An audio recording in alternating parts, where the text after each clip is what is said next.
You cannot make this stuff up. You really cannot. Just when you think the story of Nnamdi Kanu has reached its peak with that life imprisonment sentence last month, the universe throws a curveball that has everyone screaming one word: karma. The news just broke this morning, Tuesday, December 16, 2025, and it is huge. The former Chief Justice of Nigeria, the man who sat at the very top of the judicial pyramid when Nnamdi Kanu was intercepted in Kenya and brought back to Nigeria in 2021, is dead. Justice Ibrahim Tanko Muhammad has breathed his last in a hospital in Saudi Arabia. Now, before we go into the details of how he died, we need to talk about why the internet is on fire right now. Because in Nigeria, we don't just look at death as a natural occurrence. We look at the timing and we look at the history. Tanko Muhammad was the CJN from 1919 to 2022. Those were the critical years. Those were the years of the illegal rendition. Those were the years when the Supreme Court and the lower court seemed to be playing a game of ping-pong with Kanu's liberty. And now, while Nnamdi Kanu is sitting in that Sokoto prison, sentenced to life but still breathing, still fighting, the man who headed the institution that sealed his fate has gone to meet his maker. You have to look at the reactions coming from the Southeast and from Kanu supporters globally. The sentiment is raw. They are saying Kanu is a seed. If you bury him, he grows. But if you fight him, you go.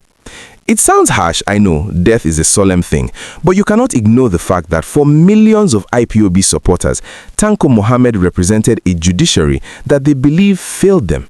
They remember that it was under his watch that the courts kept adjourning, kept remanding, and kept Kanu in what they call perpetual detention. Let's look at the facts of his death. Reports coming in from Saudi Arabia, confirmed by the Nigerian Association of Muslim Law Students and sources close to the family, say he died this morning after a protracted illness. He was 71 years old. Remember, he resigned in June 2022, citing health grounds, although we all remember the rumors that he was forced out by his own brother justices who wrote that explosive protest letter against him. But today, the story isn't about his resignation. It's about the spiritual implication of his death happening right now. Think about it. Just last month, November 2025, Justice James Omotosho sentenced Kanu to life imprisonment. The state thought they had won. They thought they had buried Kanu legally. But barely a month later, a titan of that same judiciary falls. People are drawing lines between these events. They are listing the names of people who have opposed Kanu and what has befallen them. It is a narrative that is gaining ground fast, that there is a touch not my anointed element to the Kanu saga. I want to ask you, do you believe in karma? Do you think this is just a coincidence of life and death? Or is there something deeper happening here? Because when you look at the trajectory, judges recusing themselves, the DSS controversies, and now the death of a former CJN, it feels like a movie script. And Nnamdi Kanu is still the main character who refuses to leave the stage. We also have to remember the legacy Tanko leaves behind. To the establishment, he was a jurist who served his country. President Tinubu and the current CJN will pour in tributes today. They will call him a patriot. But to the Umuchineke, to the Biafra agitators, he will be remembered as the CJN who couldn't or wouldn't stop the executive from trampling on the rights of their leader. That is the duality of his life. One man, two very different legacies depending on which side of the River Niger you stand on. This news is going to shake the judiciary.